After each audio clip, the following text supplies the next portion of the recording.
Hello বন্ধুরা, তো তোমরা কেমন আছো বলো? আশা করি খুব ভালো আছো। তোমাদের ভালোবাসা আমিও অনেক ভালো আছি গো। তো একটা কথা বলার ছিল এটাই। আর তোমরা তো সবাই জানো যে আমি যেটা করি সবটাই তোমাদের শেয়ার করি। তো আমি আর আমার ছেলে দুজনে মিলে একটা চিন্তা ভাবনা করলাম যে আমি আর এই বাড়িতে থাকবো না। আর এই বাড়িতে কেন থাকবো না, কিসের জন্য থাকবো না, সেটা এখন তোমাদেরকে বলবো না। সেটা অপেক্ষা করতে হবে, সেটার জন্য আর কি করতে হবে, সঙ্গে থাকতে হবে, পাশে থাকতে হবে, তবেই না জানতে পারবে। আর তোমাদের বলবো না তো কাদের বলবো বলো?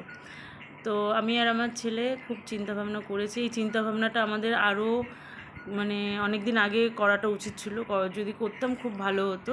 আর সেটা আশা করি তোমরা দেখতে পারবে, জানতে পারবে। একটু টাইম লাগবে কিন্তু জানতে পারবে। আর এইভাবে আমার পাশে থাকো, এইভাবে আমাকে ভালোবাসা দিয়ে যাও তোমরা, ঠিক আছে? আর কি বলবো, এই গরমে তোমরা সবাই কিন্তু খুব সাবধানে থেকো, খুব ভালো থেকো, ঠিক আছে?